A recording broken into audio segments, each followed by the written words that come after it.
Wait, we have breaking news. Oh, wait a minute. Offensive coordinator search. My goodness. I had Twitter up this entire time, and nothing is happening. And all of a sudden, you see the breaking news, and I missed the damn breaking news. So, this is out of left field, Greg. Mm-hmm. Tom Pelissero of the NFL Network reports that Alex Van Pelt is the Patriots' new offensive coordinator.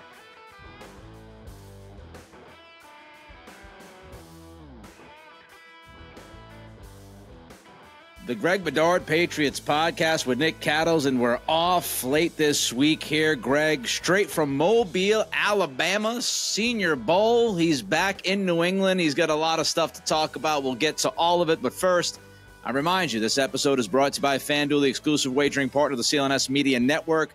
New customers join today, and you get $200 in bonus bets if your first bet of $5 or more wins. Greg, as we always do, let's start with some headlines here. And Bill Belichick, Dan Quinn was announced as the new head coach down in Washington. Josh Harris hiring his first head coach as the owner of the Washington Commanders.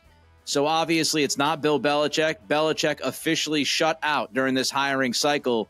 Just your thoughts on Washington going with Quinn and Belichick being unemployed as we speak. Yeah, I mean, look, it's stunning that we're talking about Bill Belichick and Mike Vrabel both not being an NFL head coach next year. It really is. I mean, it looked like it was going this way for a while, but still, at the end of the day, it's still stunning to me, and that's my overall reaction to it. As Diana Rossini reported today, the Commanders did have contact with Belichick. Diana reported that there was some support for Belichick in some reaches of the organization, but at the end, Dan Quinn won out. I was hearing similar, which is why I mentioned the Commanders in the middle of my appearance on Felger and Maz. Let's just say the Apple Watch was going during the appearance. And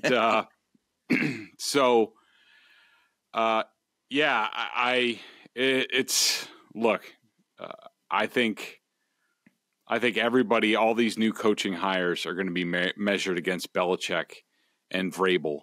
And I think that's fair. I mean, the only thing I can conclude, Nick, and I wonder how you feel about it, is these are two big personas. These are two guys who, regardless of whether it's correct, certainly in Belichick's case, we know the way that he's done things for over 20 years. Vrabel, I think it's more of outward appearances, rumor mongering about what's happened in Tennessee with John Robinson being fired. Then Rand Carthon comes in. Vrabel only stays for a year. They didn't mesh. What does that mean? Does that mean that Vrabel's tough to work with?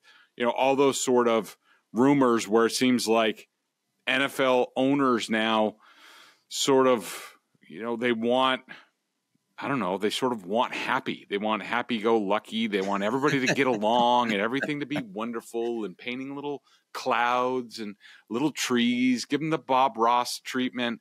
And at the end of the day, this isn't tiddlywinks. This isn't paint by numbers. This is the NFL. This is the National Football League. And Bill Belichick and Mike Vrabel both have outstanding track records of being winners, about knowing what it takes for an organization to win and go forward, and that so many NFL teams decided that wasn't for them. It's stunning to me, and quite frankly, I think it's pretty stupid. Look, there's no denying that Mike Vrabel and Belichick, if you look at those two guys, they are the most proven and they are the most, talented of the coaches as far as what we know. And so I can't look at this outside looking in. I can't look at this and say this is an indictment on their coaching. It's the other stuff. And I don't know how much it is. Belichick is tough to get along with and all of those things. I think with Belichick, the Atlanta stuff, the fact that he still wanted to run things his way, I think that could be an issue. And I would imagine that people in Washington, the people that were okay and open to the idea of Belichick being the guy, to coach that team were more open to the idea of him having a big time say in personnel and how things ran. And some of the other people that did not have the same feelings as those people were concerned about, well, they just went 4-13 in New England. He wants all the power. He's older than 70 years old. I think that plays a role. And I think you're right about Vrabel. The stories about Rand Carthon and what actually happened. I don't think Vrabel is talking to many people because I have not seen many reports about Vrabel's side of that. It's all come across as Tennessee talking, Tennessee trying to justify letting Vrabel go. And now they bring in, Brian Callahan, who knows what he's going to do. So I think it comes down to personnel control, how much say these guys want, and organizations wanting to run the operation from top on down in a different way. And so you've got to find a team that Bill and Vrabel are willing to work with, willing to acquiesce at times, and those teams accepting some of Vrabel and Bill's terms. That's kind of how I see it. It's obvious it's not down to coaching here. Yeah, without question. I mean, I think when you talk about game management and look at what happened in the games this past weekend, the conference championship games, namely Dan Campbell and how he handled, whatever their lead was, 17 points at halftime in that game, and how he handled things after that. And you just look at it and you're like, there's no way that happens to a Bill Belichick or Mike Vrabel coach teams. I mean, we're talking about two of the best game managers in the game today, where even you could say, based on the playoff game that the Titans had with the Patriots, that Vrabel might have passed Belichick ever so slightly in terms of exploiting loopholes in the rules and things like that and working the game to his favor. I completely agree with you. This is not about coaching. I just think that both guys, when they interview with these owners and the people around the owners, and these are the people that wield most of the power, especially when you're talking about Atlanta with, Rich McKay and other people there that had the ear of the owner, who are always with the owner day in and day out for years. And, certainly Bill is Bill. And, Mike Vrabel is one of these guys that if you ask him a question, he's not going to be shy about it. He's not going to give you the PC answer. He's going to tell you what you need to hear, whether you want to hear it or not. And there's a lot of people in those positions that don't want to hear that. They want, and I think you could even make the extension to this point with the Patriots, with Robert Kraft and how they went this route with Gerard Mayo. I think Robert Kraft and Jonathan Kraft had their fill of the difficult head coach, the powerful head coach who basically told you, you don't know whether the ball's puffed or stuffed, so keep your nose out of football. Where now I think the Krafts, and we see this a lot in sports, Nick, and you know this as well as anybody, but you see this in sports where you go from, say, a dictator-type head coach to all of a sudden they go to the other side with a player-type head coach, and then they keep, vacillating. I think that the Krafts got to the point where they're just like, I don't want it to be hard anymore. I want it to feel like it's my team. I don't want to feel like an outsider. I want a head coach who's going to keep me updated, who's going to call me thunder and stuff like that. Whereas, Bill's blowing snots at me, if I ask him what the weather is and how it's going to affect the game that day. So I think this is sort of a change in the NFL landscape where I think owners are after more. I mean, look, their investments are worth billions at this point. I think they want to have a little bit more fun. Let's not get it twisted, though, and I know you're not saying this, but the fact is Belichick opened the door for the Krafts to make this move. We've talked about everything ad nauseum, the personnel moves, the mishandling of the quarterback position before Mac Jones, and the 20-plus transactions at that position this past season. All of that stuff allowed the door to open to push Bill out of that door. And I think other people across the league are looking at it saying, yeah, we're shutting the door on Bill because we don't want to open the door for him to run this operation. Because if you look at this, Greg, and I don't want to go too far off the path because we have a lot to cover today, but really, I'm not going to sit here and tell you that everything has gone perfect over the past few weeks for the Krafts and for Mayo and all of that stuff. But honestly, the reality of the situation is that Belichick, for all of that we heard he wanted to leave this organization in great shape, he left this situation in the middle of a bleep show. That's just a fact.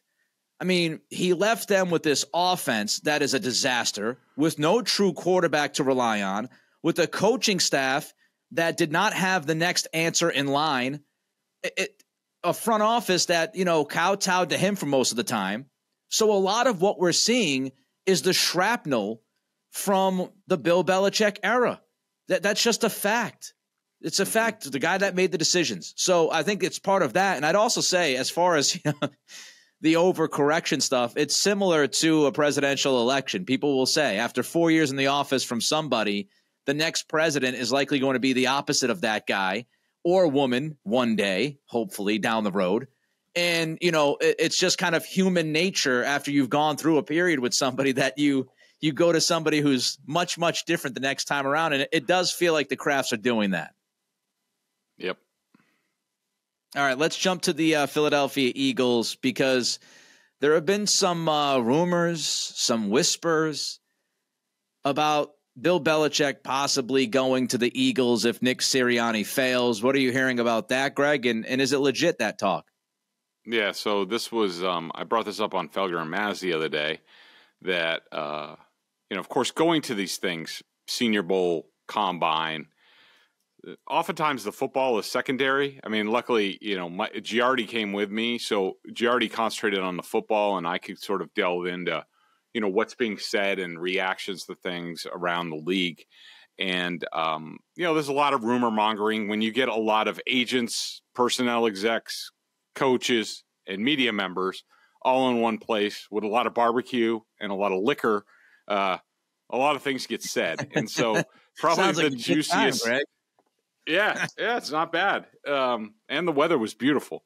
A little bit too good for me because this moron forgot suntan lotion the first day and got torched in the aluminum bleachers. I looked like I was a New Englander going to spring training. Like all I needed was socks and flip-flops. But anyways, so the juiciest rumor I heard almost like upon landing in Mobile was that the Eagles had been sniffing around Bill Belichick in the likelihood or what have you if they ended up crap canning Nick Sirianni, similar to like they did with Doug Peterson. And remember when Peterson got hired, who won them a Super Bowl, by the way, it was reported that he was going to be back, and then all of a sudden he had his meeting with Lurie and Howie Roseman, and they wanted staffing changes. He said no, and they said, you're fired.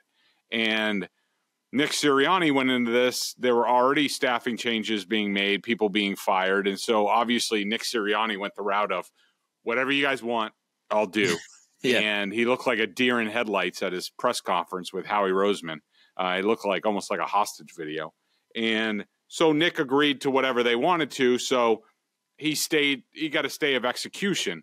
Now, from what I understand and what I believe, sort of piecing things together, remember I told you that teams had already reached out to Bill before the end of the season.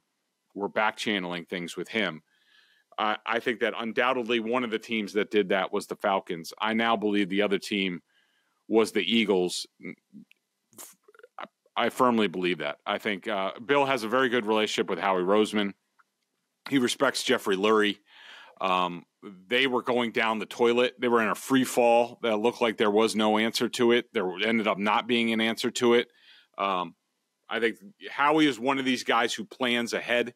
He has a lot of different options. For example, bringing Matt Patricia on, from what I understand, everybody there thinks that was a complete Howie Roseman production, including the swapping out of Sean Desai and putting Matt Patricia in place to call defensive plays down the stretch.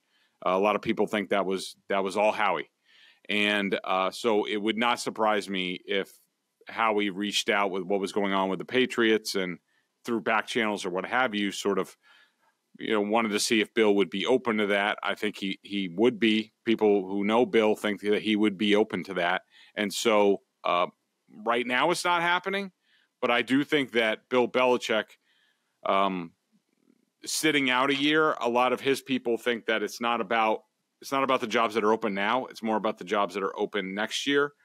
This was early in the process when it looked like the Falcons weren't going to happen. So, you're looking at the prospects of the Cowboys. Jerry Jones comes out and says this week there's no doubt in his mind that he could work with Bill. I'm sure Mike McCarthy liked that comment.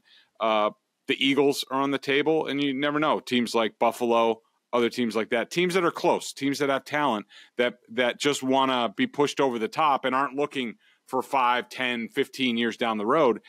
The Eagles, have we seen over the years, they are not afraid of change and rapid change and swapping out coaches. So I could totally see Howie Roseman and Jeffrey Lurie being like, sure, we have a really good roster. Let's bring Bill in for 2 to 3 years, put us over the top. And if we got to reset, we got to reset. We don't care. We just want that Super Bowl title.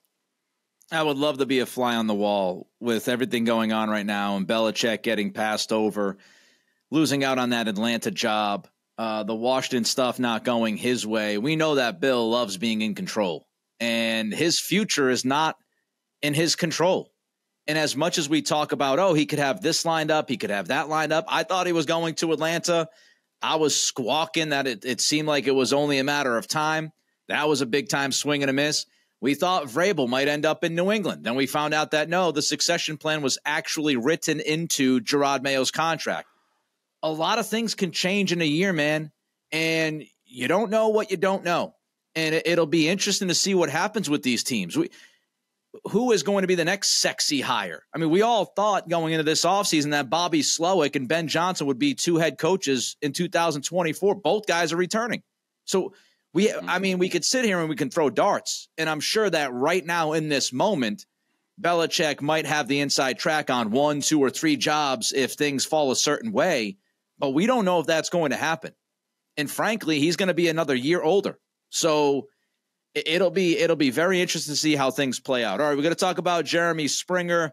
We got to talk about the Patriots down at the Senior Bowl and a lot of other things. But first, Greg wants to talk about our friends at FanDuel.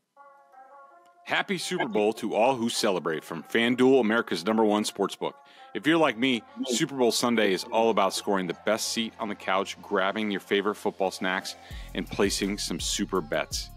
I love when my wife gets in the kitchen and starts making stuff for Super Bowls, and now that the Patriots aren't there, I actually get to be home and enjoy it with my family, which is nice. So I'm looking forward to it this Super Bowl. FanDuel has so many ways for you to end the season with a W or 2 or 3.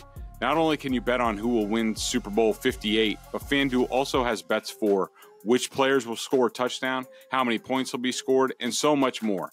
New customers join today and you'll get $200 in bonus bets if your first bet of $5 or more wins. Just visit FanDuel.com/Boston to sign up. That's FanDuel.com/Boston. Make every moment more with FanDuel, an official sportsbook partner of the NFL.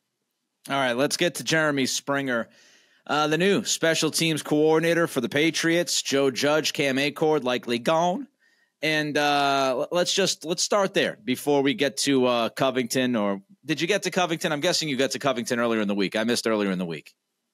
I did not do a pod earlier in the week, but so we could touch on it. I mean, look, with Demarcus, look, we've talked about him for a while. I think he, in terms of his unit, he's been one of the best coaches, if not the best positional coach on the Patriots staff. I think he's great at what he does. I think this is a deserved promotion. I don't mind them not, really looking outside. Why should they? There's going to be a lot of continuity. I mean, the head coach played in this system, helped run this system. So why wouldn't they keep the system? And hopefully you get a bunch of guys back, and hopefully this allows the defense to pick up where they left off. So, I'm excited about the Covington hire.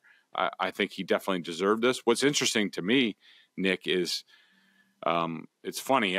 We heard reports that the Belichick bros were welcome back if they wanted to. Of course, this is before when everybody thought Bill was going to leave and they might have gone with them. And we talked about, is that the best thing for them? Right. So, but let me get this straight. So Steve Belichick has been offered a chance to return. He called the defensive plays since Brian Flores left the last 4 years. So he's being welcomed back while Demarcus Covington is the defensive coordinator, who we assume is going to call plays. And Steve's going to do what? Coach linebackers? Like, I don't know how that works. I don't know how you can. It's sort of talking out of both sides of your mouth. Yeah, they're welcome back, but he's got to go pick up a pail and mop the floors or something like that. I don't understand how that works. But Jeremy Springer, I want to call him Jerry Springer. Jeremy Springer, assistant Rams special teams coach last 2 years. Before that, he headed up units in college for a while. Don't know much about him, and this is even gonna be my opinion when they get the offensive coordinator hire done, and we're gonna talk about that whenever that happens. We shall see. I don't know anything about these guys. I know the NFL people like him. The Rams people like him. The operative word around him is green, that he's very green. He hasn't run his own NFL unit. That's a whole different thing. But look, they hired him. Gerard Mayo hired him. Now we get to grade his picks just like we get to grade draft picks. So we'll see what happens. Yeah, as far as the Covington stuff and the Steve Belichick stuff, I go back to what Mike Reese wrote, this idea of Steve Belichick being a senior assistant head coach or a senior advisor to the head coach. I don't know if, Mayo was just trying to look at this and tweak some roles and tweak some titles so he could try to have the guys that he trusts the most. Steve Belichick is obviously close with Gerard. He's also close with Demarcus. He told the media this past year that, we're friends on the field, but I also consider him a good friend off the field. So it seems like those guys are pretty close. Could they make it work? I have no idea. As far as Jeremy, not Jerry Springer, by the way, Jerry Springer, RIP, rest in power, my friend. Mm-hmm. I have no idea. Here's what irritates me is like some of these two things irritate me about the Jeremy Springer stuff that I've seen. And look, it's probably a Twitter minority, so it is what it is. But number one, the Rams being last in DVOA last year in special teams has almost nothing to do with Jeremy Springer. If you're putting that on an assistant special teams coach, what are we doing? They had a bunch of UDFAs. Joe Houston sucked for the Patriots too. While you're at it. I mean, you look at this and you had a bunch of UDFAs on that team. They're rebuilding the roster. They had 2 or 3 different kickers there this season. They had a rookie punter. And everybody's like, oh, yeah, you got rid of Joe Judge and Cam Acorder. You got somebody better who ran the worst unit. And that's silly. Number two, if you're going to pass judgment on Jeremy Springer, but you didn't have any names as far as OC candidates 3 weeks to a month ago, I'm not taking you seriously. I'm just not going to have it. People love doing this, Greg, and it's one of my pet peeves. That they love telling you, oh, that's a terrible hire. Oh, my God, I can't believe – and when you go back at them and you say, well, who would you hire? Well, I don't know. That's not my job. What are we doing here then? I mean, how can you in one moment criticize a hire, but you don't have any ideas on who could be better? You don't have any names. So we don't know. We all talk about these names and this guy's going to be great and that guy's going to – the fact is we have no freaking clue. We don't know. We don't know if Jeremy Springer is going to be a great special teams coordinator or be awful. What I can tell you is there's nothing that tells us either one of those things. So we'll see. All right, as far as the Patriots at the Senior Bowl, what'd you see, what'd you hear? So saw Matt Groh and Pat Stewart, had a good conversation with those gents. Good to see them. Not exactly anything earth-shattering coming out of them. Nobody definitely wanted to be quoted or anything like that. I did see Cameron Williams and a bunch of the scouts there, so they were fully staffed as much as the Patriots can be there. Elliott Wolf was not there. From what I understand, he's helping Gerard Mayo fill out his staff. And plus, as of right now, just in general, it seems like, from talking to people, the Patriots personnel department is they're doing business as usual, just like if Bill Belichick was there. Matt Groh is director of player personnel. Right now he's running the department. I do think it's been sort of split, and I think the Patriots already sort of did this under Belichick, where Elliott Wolf was more heading pro personnel, which would be getting ready for free agency, which is coming extremely soon. I just wanted to update people just to give them a sense of the timing as we talk about all this stuff.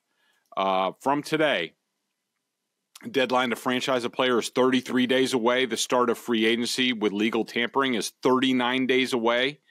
And the Patriots will have players in the building waiting to hear the new direction on offense, defense, and special teams, playbooks, and all that stuff 60 days from today on April 1st, because if you hire a new head coach, you get in 2 weeks before everybody else. So the clock is starting to tick loudly. But from what I understand, Wolf is heading up pro personnel, getting ready for free agency and all that stuff. The whole personnel department is going to have input on that. Same with the coaches whenever they hire coaches. Grow and Pat Stewart. Pat Stewart sort of swings in between with his experience, but he was in Mobile helping the Patriots out. And so that's the lay of the land with the personnel department. To them, it's not a big deal what's going on. I know there's a lot of panic on the outside, and are they going to hire somebody, and are they going to interview with people? Are they going to bring in a GM, vice president of player personnel? What are they doing? It doesn't seem like they're doing it. It doesn't seem like anybody is antsy that somebody might come in over the top. I think this is what you're going to get through the draft, and then they might reset and take a look at things. As far as the Senior Bowl and who's down there, so what I gather from you is there's really not a whole hell of a lot of change, and so we would imagine that there's not going to be much impact. Like, is there any tangible impact that the Patriots' Senior Bowl involvement and scouting could be impacted in a bad way because of what's happening? Or, no, I mean, what it is what it is. These guys have their roles. It's the same thing as the last few years, and it's really not a detriment in any kind of way. I wouldn't say there's any, big negative. Now, you are missing the big man over the top who dictates and has been watching film, and, Bill's running, college draft meetings every Friday during the season and keeping up, and, he's doing his work on that. So he might be asking or telling people like, hey, look at this guy more closely up close. But in general, my sense is they're, as far as the way the Patriots do things. Now, it's a whole separate discussion and something that I wrote about for BSJ today.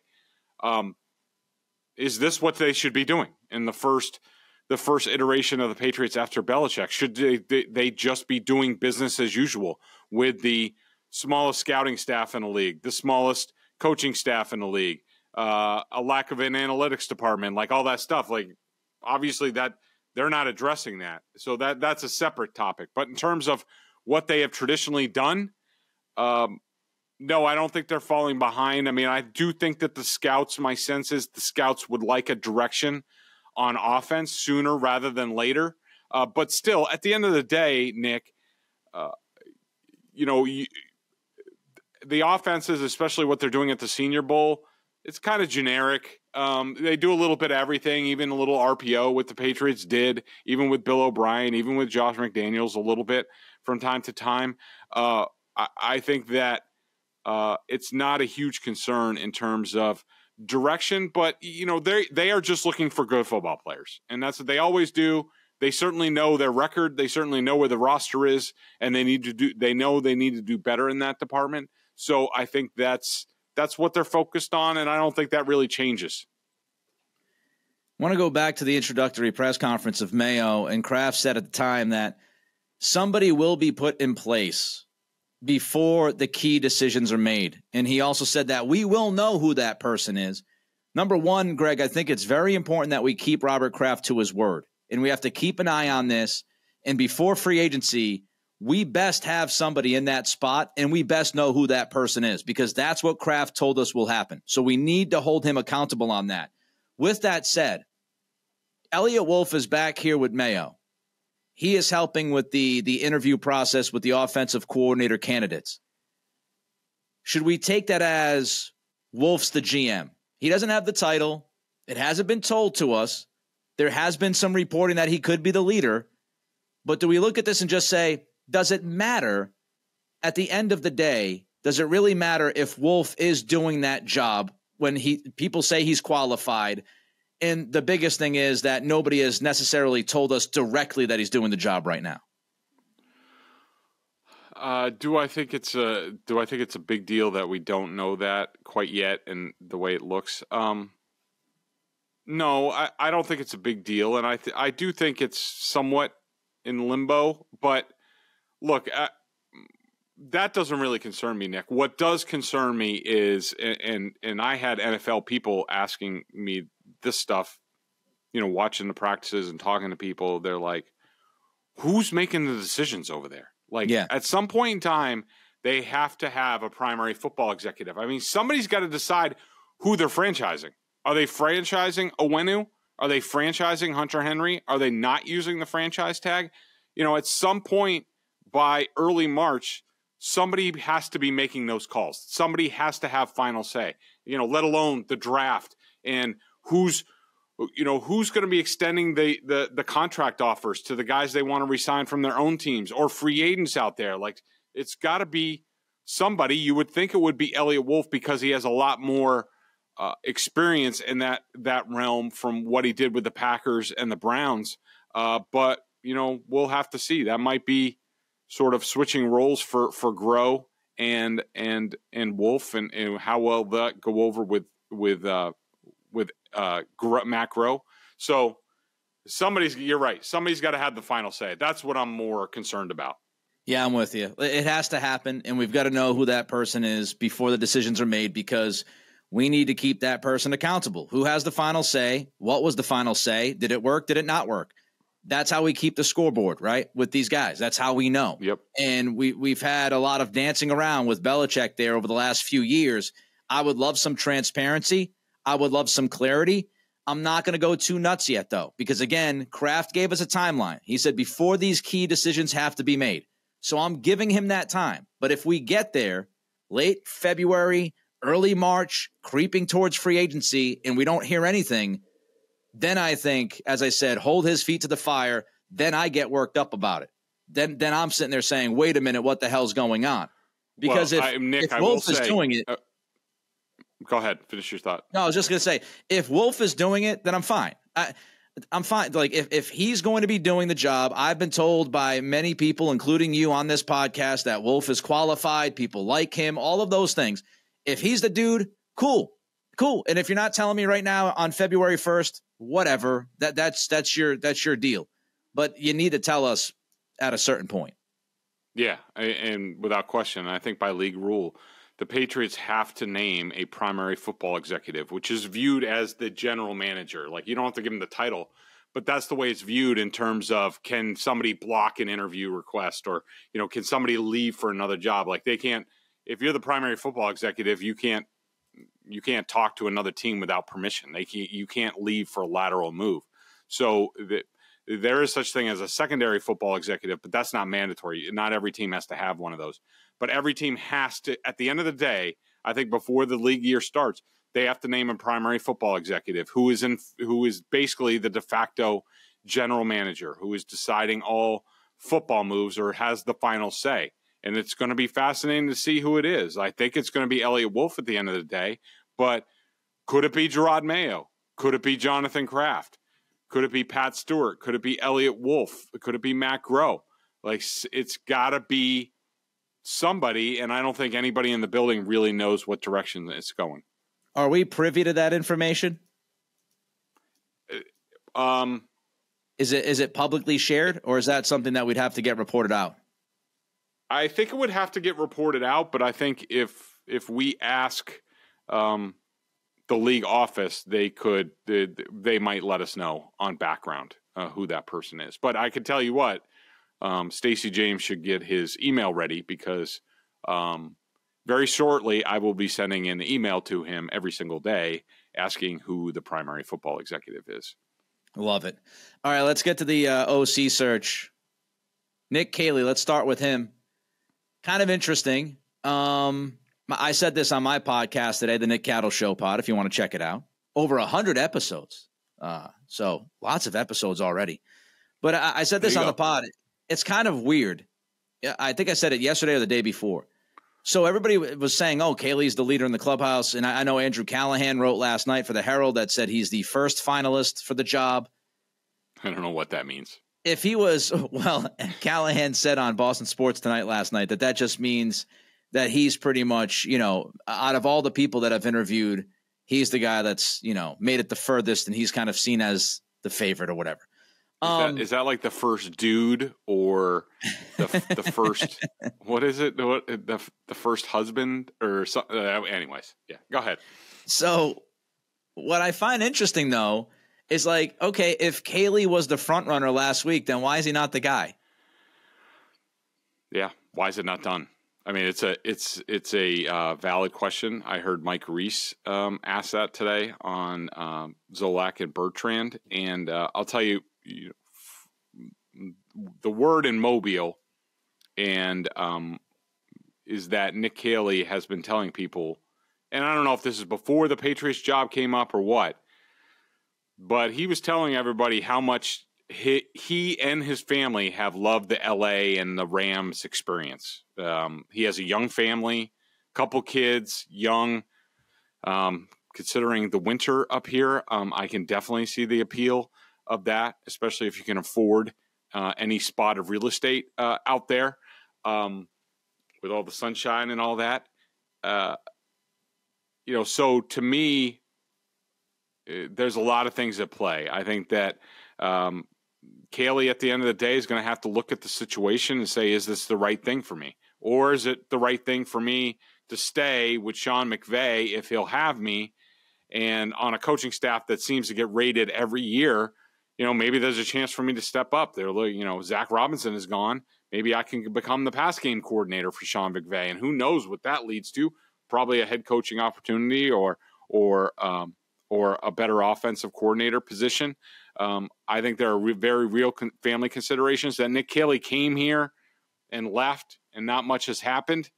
That leads me to believe that perhaps he isn't loving the opportunity. And it might not just be about the Patriots and Gerard Mayo and what's on offense and who's the quarterback and stuff like that. It might just be the wife and family love it out there, and I'm not going to hurt my career being on Sean McVay's staff. So why don't I just stay here for another year or two and see what's going on? So, yeah, it's I would say it's concerning if he's the favorite in the clubhouse.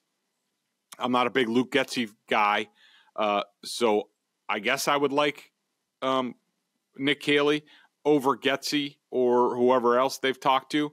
But, I don't think it's great. Here's the unfortunate truth with this OC search. Number one, you kind of had to wait until the 22nd of January because the league has really kicked back all of these different things. And so, yep.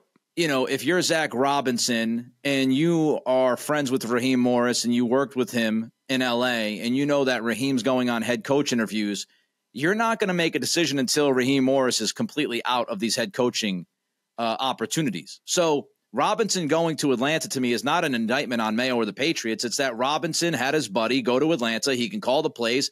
Atlanta offensively is much better off than the Patriots right now. So that made sense. Shane Waldron, again, you're kind of held back, Greg, to me, with what has been left here. If you're Shane Waldron, you're looking at this, you go, okay, well, I know that it's going to be Justin Fields or Caleb Williams. I'm going to be working with one of those two guys. And I'm sure during the interview process, Ryan Poles, the GM of the Bears, told Shane Waldron who they're leaning towards, right? We have breaking news. Oh, wait a minute. Offensive coordinator search. My goodness. I had Twitter up this entire time, and nothing is happening. And all of a sudden, you see the breaking news, and I missed the damn breaking news. So this is out of left field, Greg. Mm-hmm. Tom Pelissero of the NFL Network reports that Alex Van Pelt is the Patriots' new offensive coordinator. I don't even think that Alex Van Pelt's name has been brought up. And this is why I say all the time, we don't know what we don't know. I don't, maybe I'm wrong, but I've been keeping track of all of these names, and I have not seen Alex Van Pelt's name brought up. with the Patriots. Again, I might be wrong on that, but Alex Van Pelt, I can tell you, former Cleveland offensive coordinator, kind of, sort of. He left Cleveland after this year. Kevin Stefanski is the guy that really calls the plays for the Browns. So Alex Van Pelt is somebody who comes from Cleveland. And the interview, I just want to make sure that I'm right on this. And I see Mike Kadlick from EEI, who's all over this stuff, been keeping track of every interview, says an interview with Van Pelt was never reported. Now, the thing about Van Pelt, first, let's get your thoughts, Greg, because I got some thoughts. There goes Nick Haley. Yeah. I guess it didn't work out. Alex Van Pelt, I think, if I recall correctly, I don't know a ton about him. I mean, I think he was connected to the Packers and Mike McCarthy for a while. Yes. He was a running backs coach there for a couple years, then the quarterbacks coach 2014 to 2017. The Browns, he got fired by Stefanski with the Browns after 4 seasons there. I think he's more of a West Coast guy. He was the Bills offensive coordinator in 2009. Got fired from that. I wouldn't say this is, if you were looking for Kyle Shanahan, Sean McVay, new direction where the rest of the league is going, that is not this hire. Now, I will say it's good in certain respects and better than, say, like a Nick Haley, in that, he's a former NFL quarterback. He's touched quarterbacks. He knows how to develop quarterbacks, has experience with that. And considering where the Patriots are with not having a quarterback and what direction they can go, that's promising. But I will say, when you ask around the league about Alex Van Pelt or about offensive coordinators and guys who are, really doing a really good job with scheme and are on the cutting edge, I wouldn't say that Alex Van Pelt is one of those people. So a couple of things. Was this a pivot? Was this not a pivot? Has he been involved within the plans the entire time and was not, the name wasn't leaked out there for whatever reason? We don't know. We have no idea. Absolutely no clue. When you think about Van Pelt, you mentioned it off the top, Greg, quarterbacks, right? And this is somebody who played quarterback in the league and has been coaching since, 2006 with the Bills, in the vast majority of his time really in the league, going back to 2008 when he was first named quarterbacks coach for the Bills. So you're talking about 16, 17 years of the vast majority of the time working with quarterbacks. And he's worked with a lot of good ones, obviously, being with Green Bay. And then he was also with, Cincinnati before he went to Cleveland in 2020 to work with those quarterbacks, including Deshaun Watson most recently. So he's got experience working with quarterbacks. And as you said, he is not the Earhart-Perkins offense. And I think a major sticking point, even if it was Nick Haley, we had no idea what offense he was going to run. Would he run the McVay offense because he was there last year, or would Haley be running the Josh McDaniels, Bill O'Brien, Earhart-Perkins, 20-plus years of what we've seen here?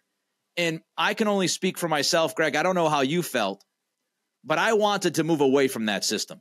So the two things that I'm happy about with the Alex Van Pelt hire is that, A, former quarterback, long history of working with quarterbacks, and B, you're getting away from that damn offense. And you are going to, I think, bring in an offense that is easier on the players, which is very important, Greg, when we're talking about most likely drafting a young quarterback. The quarterback development in a system that quarterback and the receivers that you're bringing in, with all the turnover on that side of the football, this gives you a chance to get on the same page much, much quicker than if you were going to stick with that old system.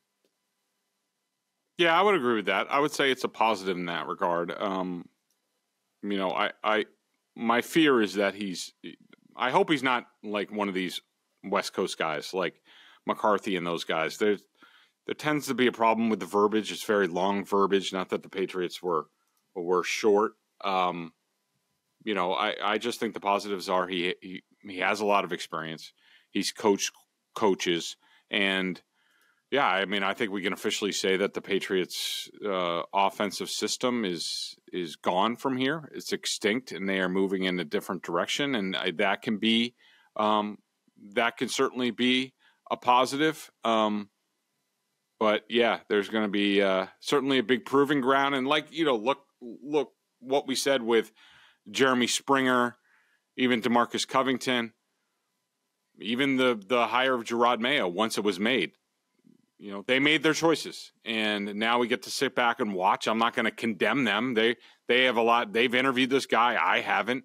I don't really have an opinion on it. I mean, certainly I would have gone the Kyle Shanahan, Sean McVay route if they were going to do this. But I'm not going to condemn them for it. This is why they get paid the big bucks, and now they are judged by their choices. It's going to be interesting. I mean, again, this is out of, left field. I know one person actually posted to me on my comment section for the podcast asking me about Alex Van Pelt. I don't know if that somebody knew something, but now I want to go track down that person and find out who they are and why they were asking me about that. Mike Giardi just tweeted out, and this is a really good point. Van Pelt was in Green Bay when Wolf was in Green Bay. So there is that link where, as I just mentioned this, Elliott Wolf has been involved with these interviews with Gerard Mayo, and this is another kind of feather in the cap for Elliott Wolf as far as making decisions or helping make these decisions, because it's rather obvious with that history between Wolf and Van Pelt that we're looking at that connection, and it seems like Elliott Wolf is helping with this call, which again would lead you to believe that he is the de facto GM right now, Greg. Yeah, and what's also interesting and probably a good thing for the Patriots is that Elliott Wolf has a lot of experience looking for players to fit this West Coast system. And somebody that I trust who studies the Packers very closely told me that Alex Van Pelt is old school West Coast, which I don't love, but it works. Works for Mike McCarthy. It works for Dax Prescott.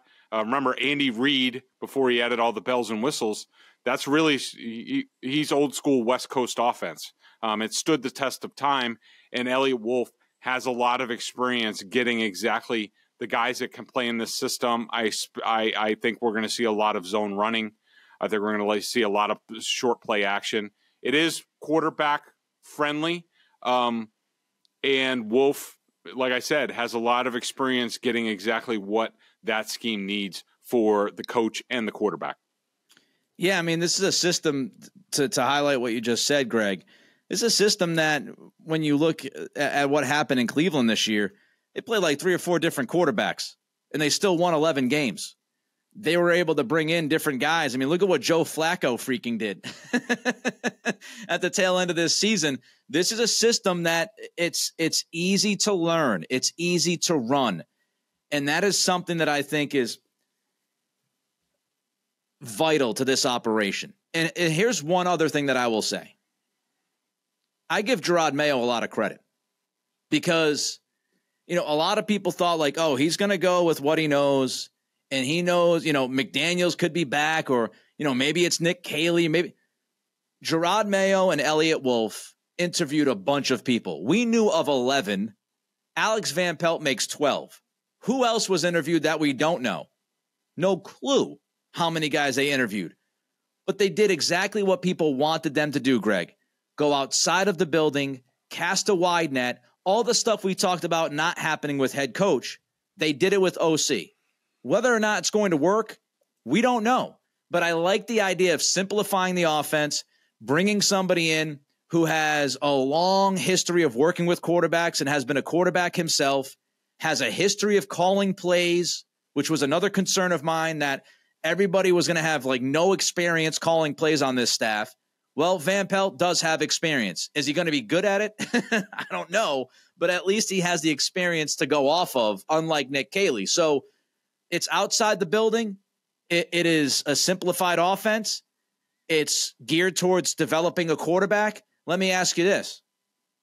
Does this make it much more likely now that we're looking at number 3 pick in the NFL draft in late April, the quarterback position? Yeah, I sort of hate talking in these generalities. Like I heard somebody the other day asked me, like, oh, if they're interviewing Luke Getsy, does that mean it's more likely that they're going to trade for Justin Fields? No, I don't think that's paramount. Though it's paramount is they tried to get the best offensive coordinator. Alex Van Pelt is at least experienced, which is, really good. And like I said, he's worked with quarterbacks, which is really good. It certainly wouldn't hurt the prospect of drafting a very young quarterback, but I think that they, at the end of the day, they needed to make this hire anyways. No matter what they were going to do, they needed somebody with experience, somebody that knew something about developing quarterbacks, and that they found in Alex Van Pelt. Now, is he not going to get fired here, which he seemingly has gotten fired just about every place else? We'll have to see. But he has the bona fides. That's for sure. Oh man, that's funny. There is that. Also, I'm just picking up some notes on the good old Twitter /X machine as we go live here. But another interesting point made, and let's not forget, like we're talking Shanahan, we're talking, West Coast offense. This is kind of a Kubiak / Shanahan system with, Stefanski. That's what he runs in Minnesota, and I mean ran in Minnesota and then ran in Cleveland as the head coach. So Van Pelt does have some ideas as far as that goes. He has had ties with that kind of an offense. So will he rely more on that offense than we anticipate? Will he bring in a little bit more McVay? We'll have to wait and see. McVay changed kind of how the Rams run the football over the last couple of years because he noticed that defenses were being a little bit more successful against his offense. So he did tweak some things and change some things. So what is that going to do? Also, Greg, I saw a note here from Brian Hines of CLNS and also does the Pat's Pulpit work. Luke Getsy, let's not forget, was on the Green Bay staff with Van Pelt. So we know that Luke Getsy has been, interviewed twice for the OC job. I don't think it's a crazy theory here that you could see Alex Van Pelt, offensive coordinator, Luke Getsy, in another position. Yeah, I mean, I think you could see him as QB coach, which he did at the Packers at a certain point in time. I would also think that you could see a bunch of if they're going to let him staff, if they're going to let Van Pelt staff. I could see a bunch of ex-Packers coaches being on the staff, including like James Campen, the offensive line coach, who I've known for years, has a really good reputation, is a really good teacher, was there for the heyday of the Packers. Just getting more pieces of information. Like, yeah, he's been in Stefanski's offense, and I'm sure he's picked up some new tricks for the bag. But he's really. Aaron Rodgers loved them. Aaron Rodgers loves the old school West Coast offense. There's a reason why Rodgers loves them, why Rodgers loves Nathaniel Hackett. These guys are sort of dyed-in-the-wool, old school West Coast guys. And, I'm just waiting for the first Pats fan to be like, yeah, they're getting Aaron Rodgers guys all together because then they're going to make a move to go get Aaron Rodgers. All right, so those are our quick thoughts on Alex Van Pelt. We had a lot of other stuff to talk about, but obviously with the breaking news, we are not going to get to that. I will say, well, let me ask you, not say it. When something like this happens, Greg, is there a little bit of you that's angry that you didn't break it? Like, I'm just thinking about how hard all of you local guys have worked. And here comes Tom Pelissero over the freaking top with Alex Van Pelt.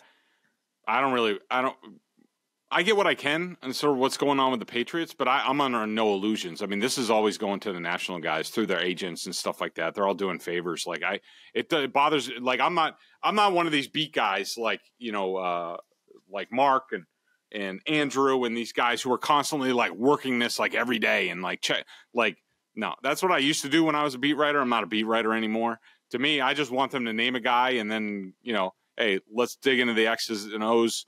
Let's start seeing him on the field, and let's go. So no, I don't care who breaks this. It doesn't affect me at all.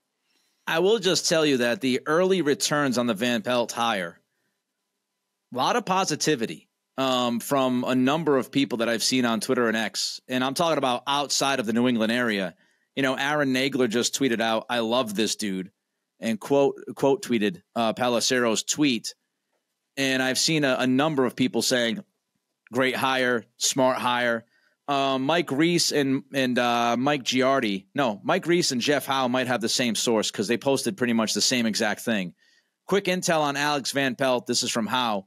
West Coast system, as Greg has mentioned, but has versatility due to his background. Great person who can establish a positive offensive culture. Meanwhile, here's what Mike Reese posted just a minute ago. Most recently with the Browns, one source says, quote, "Great football mind, very relatable to players as a former player," unquote.